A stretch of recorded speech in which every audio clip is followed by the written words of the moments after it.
apoyo de Vendimia de Ciudad 2000 y La Gran Manzana de Ciudad Córdoba. Buenas tardes, soy Susana del Portillo, bienvenidos a esta misión del sábado. Un movimiento muy particular se genera en Cali. Se trata de un grupo musical único en su género en Latinoamérica que resalta nuestras raíces caminando con la música, destacando que la capital del Valle es sede del talento y empoderamiento femenino en orquestas que trascienden las fronteras. Series Noti 5 con María José Villada. Y ahora me dice que se va y se va y se va y ya no vuelve más. Y ahora él me dice que se va y se va y se va y ya no vuelve más, no. Con estas voces fuertes y empoderadas, solistas y orquestas femeninas han logrado abrirse paso en una industria históricamente dominada por hombres.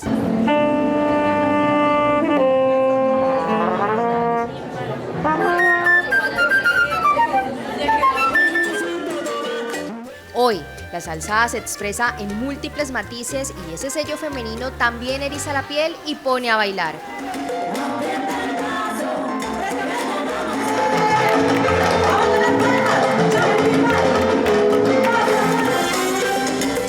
Cali, la sucursal del cielo, fue testigo del nacimiento de un movimiento que trascendió sus calles y se proyectó hacia la escena musical global. Hemos tenido la oportunidad de acompañar por 8 años al maestro Gilberto Santa Rosa en un proyecto muy importante, Las Damas y el Caballero.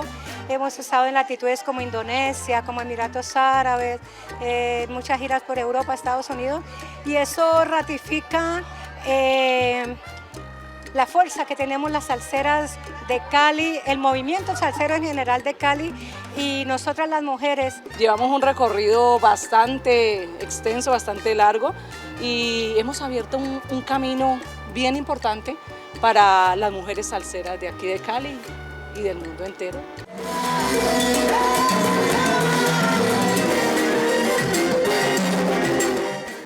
A lo largo de los años, mujeres pioneras han liderado procesos que han permitido integrar cada vez más talento femenino en el género. Algunas de estas artistas incluso han impulsado asociaciones que buscan visibilizar y abrir espacios para las jóvenes que sueñan con los escenarios. Es el caso de Salsa en Tacones, una organización conformada por más de 40 agrupaciones femeninas. Nos unimos varias, como 15 mujeres, de decir, vamos a hacer un Salsa en Tacones, un evento. Y a raíz de todo esto que se viene haciendo de estos años, se hizo en el Museo de la Salsa de Barrio Obrero con Carlitos Molina. La gente le gustó, hicimos un segundo Salsa en Tacones en Mujeres en su Salsa, que ahí nació el colectivo de las melómanas, Mujeres en su Salsa, y ahora de toda esa lucha, la unión, de recuperar estos espacios, los derechos de la mujer en la salsa, somos parte de la caracterización del patrimonio de la salsa caleña. Ya desde el Ministerio de Cultura ya nos caracterizaron. Detrás de cada micrófono, flauta,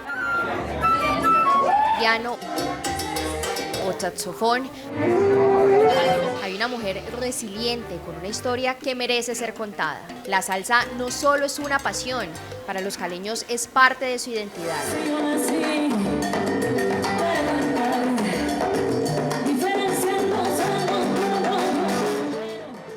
Giselle, por ejemplo, dejó Cali para radicarse en Bogotá y, guiada por su determinación, rompió moldes en la escena musical de la capital.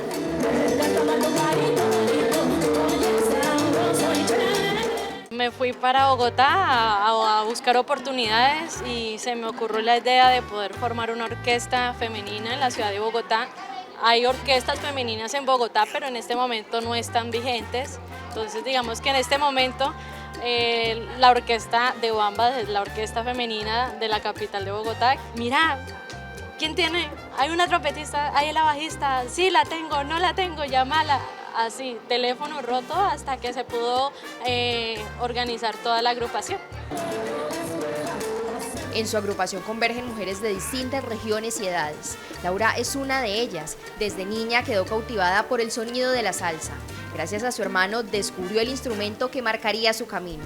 Hoy, a sus 23 años, interpreta el trombón con la fuerza y la destreza de un artista que encontró su propio ritmo. Escuchaba en mi casa algunos CDs así de la colección que había en mi casa y también de mi hermano que por hobby entró como a la música y orquestas de salsa.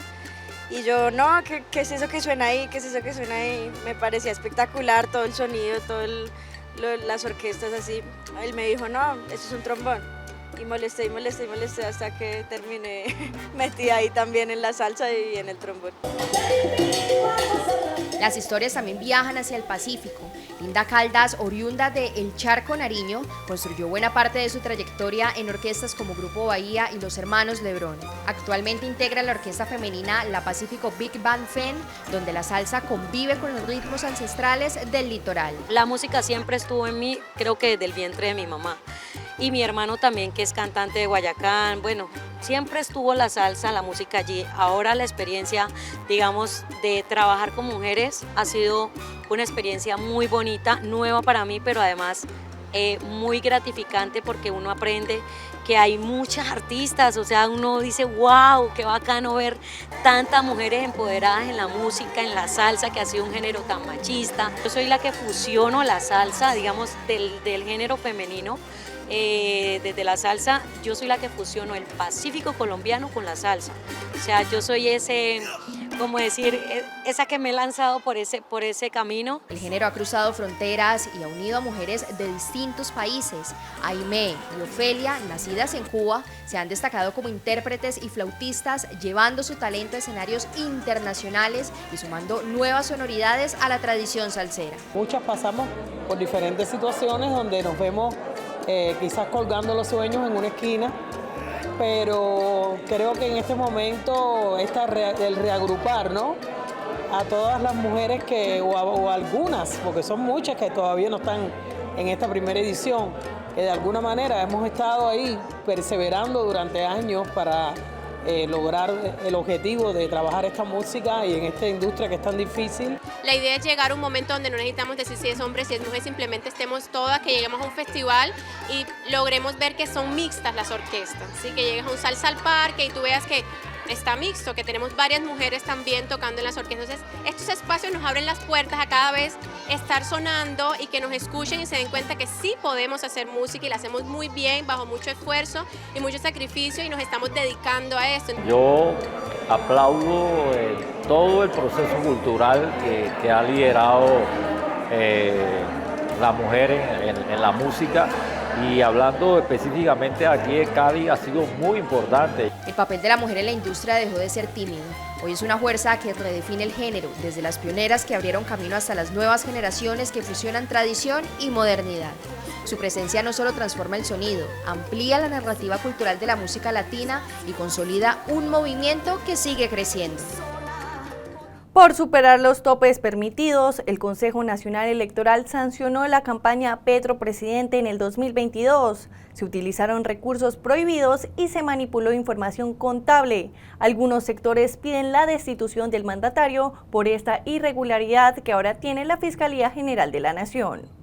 En un fallo sin precedentes, el Consejo Nacional Electoral, máximo tribunal para el tema de elecciones, se condenó a la campaña de Gustavo Petro por infringir los topes permitidos de financiación para el año 2022. Se pudo comprobar que muchos de los recursos que entraron para este fin no fueron reportados, superando el máximo permitido, 3.700 en primera vuelta y otros 1.600 en segunda vuelta. En la primera vuelta se presentaron estas presuntas irregularidades. La Federación Colombiana de Trabajadores de la Educación, FECODE, entregó 500 millones de pesos, 500 millones del Polo Democrático, 121 millones de la Unión Sindical Obrera, 1.200 millones de SADI y 356 millones para propaganda electoral. Asimismo, se habría generado más de 900 millones para testigos electorales. Es tan grave esta situación que el fallo fue remitido a la Fiscalía General de la Nación para que investigue el actuar de los directivos de la campaña, entre ellos el actual presidente de Ecopetrol y entonces gerente de la campaña, Ricardo Roa, quien podría enfrentar delitos de campañas con fuentes ilícitas y violación de topes. La tesorera Lucia Idemo Gollón y la auditora María Soto, así como a los partidos Colombia Humana y Unión Patriótica. Los implicados deberán pagar una multa cercana a los 6.000 millones de pesos. Las reacciones no se hicieron esperar y algunos senadores fueron más allá, solicitando la destitución del mandatario por considerar que se llegó a la presidencia de la República con recursos de manera ilegal.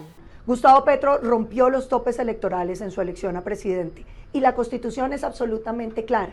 Quien obtiene un cargo público rompiendo los topes electorales, tiene como sanción la destitución. Esta es una decisión muy importante porque sobre todo hace público el expediente para que todos los colombianos puedan conocer cuáles son las pruebas. Vuelvo y reto al presidente que publique los reportes de la UIAF, de Roa, Ricardo Roa, gerente de la campaña, durante los meses de la campaña. La votación en el Consejo Nacional Electoral fue de 6 votos a 3. Los magistrados Benjamín Ortiz y Álvaro Hernán Prada fueron los ponentes de esta ponencia que al final sanciona la campaña del hoy mandatario Gustavo Petro. En esta temporada se busca disminuir la accidentalidad asociada al consumo de licor. Noti5 se une a la campaña de algunas entidades para mejorar el comportamiento en las vías y no mezclar bebidas embriagantes cuando se va al volante.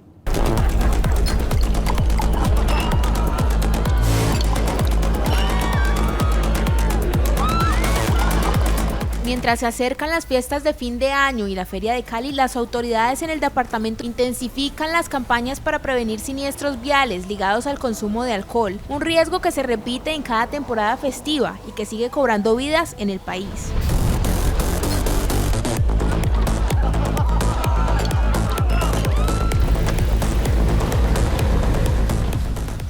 Aunque muchos encuentros sociales empiezan con brindis y momentos de celebración, el consumo excesivo de alcohol continúa siendo un factor determinante en accidentes graves.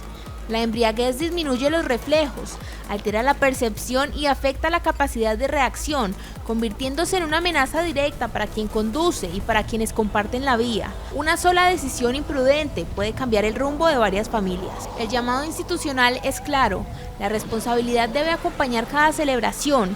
Evitar conducir bajo los efectos del alcohol, planear rutas seguras y usar el conductor elegido o transporte autorizado son medidas que salvan vidas y permite que cada persona regrese a casa sin poner en riesgo a otros. Las autoridades del Valle recalcan que la prevención no es un mensaje publicitario, sino un compromiso colectivo. Cuidar la vida propia y la de los demás es la mejor manera de garantizar que las fiestas se vivan en paz y sin tragedias que se puedan evitar.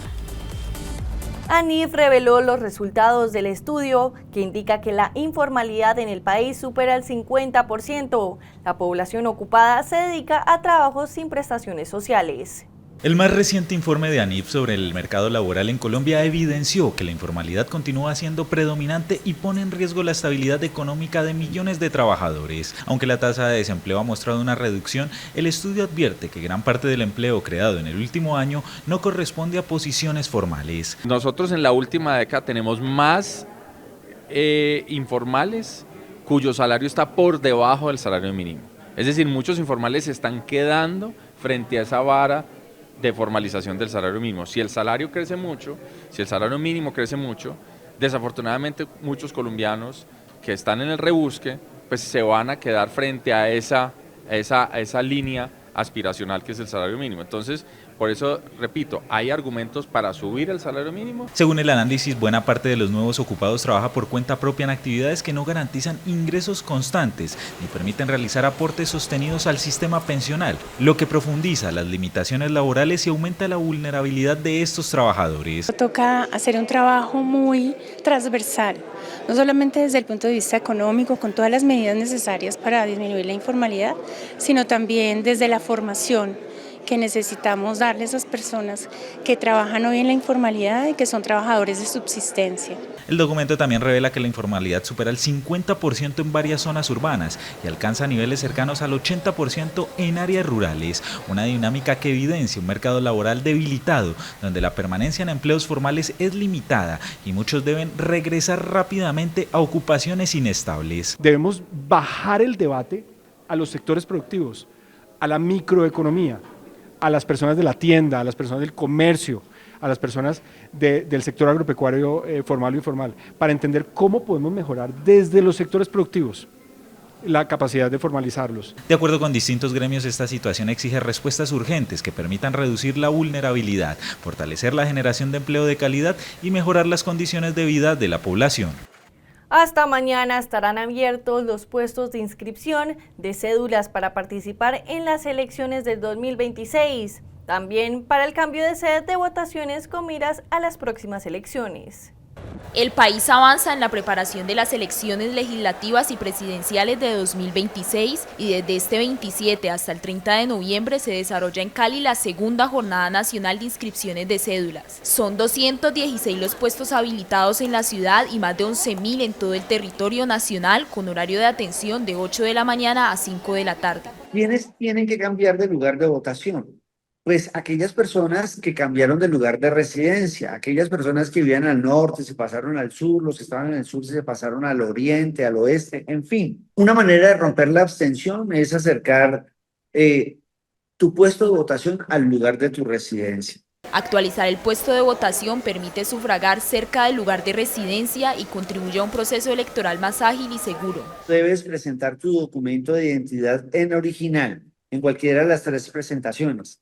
La cédula amarilla tradicional de hologramas, la nueva cédula en policarbonato y la cédula digital que se hace descargable desde ese nuevo documento. Según el calendario electoral, la inscripción para las elecciones de Congreso estará abierta hasta el 8 de enero de 2026, mientras que la inscripción para las elecciones presidenciales finalizará el 31 de marzo de 2026. ¿Te imaginas que tus hijos puedan vivir muy cerca del colegio donde estudian? Ahora con lotes desde 78.750.000 pesos, sí podrán. Ven y construye tú también en lotes de la Gran Manzana de Ciudad Córdoba. Aprovecha este papayazo hoy mismo. El jefe de Departamento de Operaciones contra Organizaciones Narcoterroristas en el suroccidente del país, el coronel Rafael Granados, perdió la vida en un atentado cuando se movilizaba en un vehículo en Popayán.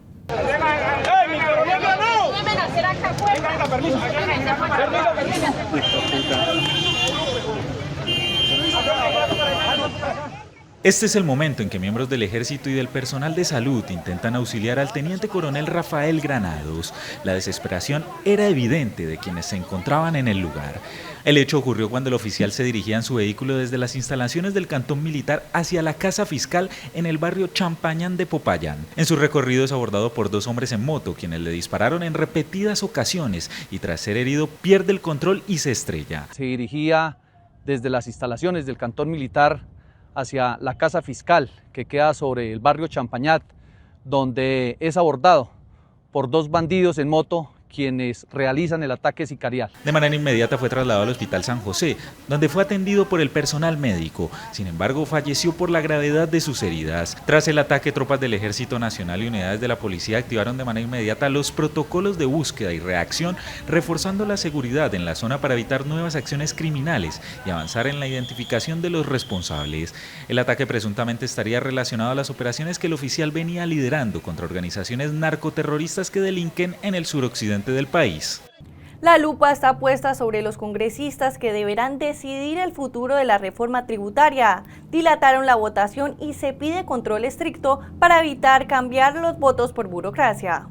Se suspende la votación y se levanta la sesión. Las comisiones económicas de Senado y Cámara no lograron avanzar en el trámite de la reforma tributaria, dejando el proyecto en un estado crítico. Aunque en la Cámara de Representantes se votó la ponencia de archivo, la sesión terminó suspendida por falta de quórum, situación que generó molestia entre varios congresistas. Hoy en Senado hay los votos, en la Comisión Cuarta lo hay y en la Tercera lo hay para hundir la reforma tributaria y por eso no nos dejaron votar aquí. Lo único que quieren hacer es comprar tiempo, que el gobierno el fin de semana le haga que sabe qué propuestas para comprar congresistas y poder pasar esta tributaria. Esta es la crónica de una muerte anunciada y decidieron en la Comisión Cuarta de la Cámara alargar la agonía y han roto el quórum, de manera que se levanta la sesión y seguiremos en la próxima sesión, no sé si será lunes o martes, pero están los votos para negar la ponencia del gobierno nacional y hundir la reforma tributaria. La discusión deberá retomarse en los próximos días, cuando las comisiones vuelvan a sesionar para decidir si respaldan o no la ponencia positiva. Si esta no obtiene los votos necesarios, la iniciativa quedaría prácticamente hundida. Por ahora el futuro del proyecto queda en pausa y el gobierno deberá esperar una nueva convocatoria para intentar destrabar el debate y definir el camino de la propuesta en el Congreso. Los gremios y las entidades previenen por estos días a los usuarios de posibles fraudes cibernéticos cuando se incrementan las ventas en plataformas digitales. A pocos días del comienzo de las compras de fin de año y del esperado Black Friday, el país se prepara para una temporada marcada por el aumento del comercio digital, pero también por un mayor riesgo de fraude financiero. El crecimiento del comercio electrónico y de las billeteras digitales ha facilitado las transacciones, aunque al mismo tiempo ha permitido que los delincuentes sofisticen modalidades como el phishing y las falsas promociones. Es la suplantación de páginas, que es el phishing, el vishing, que es el de llamadas fraudulentas, y el smishing es el mensaje de texto que te llega a tu celular. Para enfrentar este panorama, los sectores financieros tecnológico, comercial y gubernamental unieron esfuerzos en la Semana de la Seguridad, que se desarrolla del 26 al 29 de noviembre. La iniciativa busca fortalecer la cultura de autoprotección e informar a los usuarios sobre cómo evitar convertirse en víctimas. Durante esta temporada aumenta el robo de datos, las llamadas engañosas y los enlaces fraudulentos.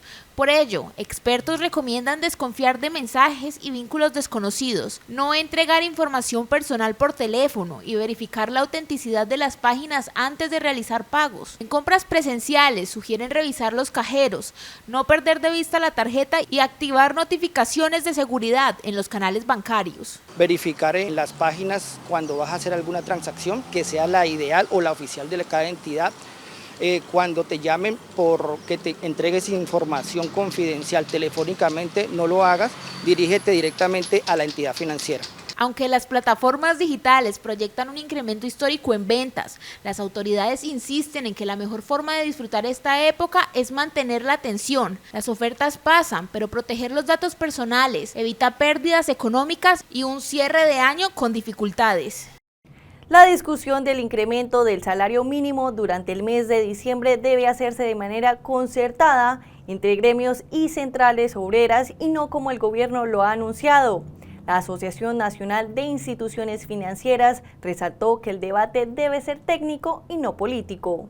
A pocos días de iniciar la discusión del salario mínimo en Colombia, la Asociación Nacional de Instituciones Financieras mostró su preocupación manifestando en la necesidad de que el debate se centre en criterios técnicos y no políticos. Hay argumentos para subir el salario mínimo y hay argumentos para que el aumento sea prudente. Entonces, una negociación técnica tiene que sopesar las dos partes de la mesa, pero si volvemos a una discusión electoral, pues vamos a ignorar el hecho de que esto tiene repercusiones de mediano y largo plazo y nos vamos a quedar con la tentación de tener un mensaje político para presentarlo. Es que tanto el gobierno como las centrales obreras están hablando de incrementos sustanciales, sin embargo, los datos de ANIF apuntan a que el incremento debe ser menor al 10%. Advierten que esto, por encima de lo técnico, impactaría negativamente al país. Si no tenemos grandes aumentos de productividad, entonces el escenario base o el punto de partida debería ser muy cercano a la inflación, que nosotros pensamos va a cerrar en 2025 cercano a un nivel del 5,3%. Es decir, ese punto de partida debería ser más bajo con estas cifras que tenemos nosotros. Cifra calculada por la productividad en Colombia, que se mantuvo estable o cayó este año, lo que implica que las negociaciones sobre el salario mínimo deberían partir de la inflación. La negociación iniciará el próximo 1 de diciembre, mientras que el 15 del mismo mes será el primer plazo para que se llegue a un acuerdo. El futuro de la reforma pensional en Colombia quedó en manos de un conjuez luego del empate 4-4 en una sesión extraordinaria de la Corte Constitucional. El magistrado Héctor Carvajal no fue habilitado para votar por su cercanía con el presidente Petro. La Corte Constitucional designó a Carlos Pablo Márquez como conjuez para definir el futuro de la reforma pensional, después de que la Sala Plena quedara en un empate 4-4 durante la última votación de la demanda presentada contra este proyecto. La decisión se tomó tras declararse fundada la recusación contra el magistrado Héctor Carvajal, quien quedó por fuera del caso luego de que 7 magistrados avalaran el impedimento por su vínculo previo como contratista de Colpensiones. Márquez, abogado de la Universidad Javeriana con estudios en Economía y Derecho en Harvard y un doctorado en Oxford, deberá resolver la demanda interpuesta por la senadora Paloma Valencia, que cuestiona presuntos vicios de trámite durante la aprobación de la reforma en la Cámara de Representantes. La tenemos demandada porque va a ponerle una deuda impagable a los jóvenes colombianos, a los bebés que están naciendo. Pasamos de una bomba pensional del 100% del PIB a una bomba atómica pensional del 190% del PIB, que destruye las posibilidades de nuestra juventud. Pues bueno, ¿en qué va eso? Íbamos como empatados, pero había un magistrado que iba a votar con Petro, que es el magistrado Carvajal, que había dado conceptos, contratado por Colpensiones, diciendo que la reforma pensional estaba perfecta. No se declaró impedido, así que lo tuvimos que recusar. Pues hoy se está resolviendo esa recusación. Si se vota favorablemente, como dicen que va a suceder, pues lo que pasa es que Carvajal se tiene que hacer un lado y tienen que nombrar un conjuez. Aunque el Congreso ya corrigió las primeras irregularidades identificadas, será la Sala Plena, ahora con el conjuez, la que determine si esas modificaciones cumplen con lo ordenado por el tribunal. El documento central del proceso fue presentado por el magistrado Jorge Enrique Ibáñez, presidente de la Corte, quien propuso tumbar la reforma. Con el empate de la Sala y la salida de Carvajal, la decisión final sobre uno de los proyectos más importantes del actual gobierno queda en manos de Márquez. Esta semana el Cartel de los Soles fue declarado como una organización terrorista. Así lo calificó el gobierno de los Estados Unidos, que paga ahora $50 millones por su cabecilla Nicolás Maduro. Tras la decisión de Estados Unidos de declarar organización terrorista al Cartel de los Soles y el anuncio de una recompensa de $50 millones por información que permita la captura de Nicolás Maduro, aumentaron las operaciones militares en el Mar Caribe con el propósito de ejercer presión diplomática y promover una salida negociada que facilite una transición democrática en Venezuela, según han reiterado organismos internacionales. Fuentes del gobierno estadounidense señalan que esta medida respalda un plan para ampliar operaciones marítimas y aéreas, así como acciones de inteligencia que bajo el nombre de Operación Lanza del Sur buscan frenar el tráfico de cocaína hacia Centroamérica y territorio estadounidense. En las últimas horas se conoció que podrían lanzarse volantes en espacio aéreo venezolano para difundir la recompensa, actividad que se prevé para los próximos días. No voy a divulgar ninguna acción que pueda o no estar ocurriendo con respecto a Venezuela. Sé que he sido muy clara sobre la postura de la administración, al igual que el presidente y su equipo de seguridad nacional. Consideramos que el régimen de Maduro es ilegítimo y el presidente ha estado muy satisfecho con los ataques exitosos contra el narcotráfico y terroristas extranjeros que trafican drogas ilegalmente hacia Estados Unidos. No va a tolerar eso y pueden esperar ver esos ataques. La última vez que Washington realizó una estrategia similar fue durante las operaciones contra Al Qaeda en Pakistán, dirigidas contra Osama Bin Laden. El secretario de Estado y el secretario de Defensa anunciarán avances de estas acciones que analistas describen como parte de una estrategia comunicativa y operativa que podría intensificarse antes de finalizar noviembre. Hasta aquí las principales noticias de esta semana en Noti5. Los esperamos el próximo lunes a las 8 de la noche o antes si algo extraordinario ocurre. No olviden suscribirse a nuestro canal de YouTube y visitar nuestra página web noti5.tv. ¡Feliz fin de semana! Con el apoyo de Vendimia de Ciudad 2000 y La Gran Manzana de Ciudad Córdoba.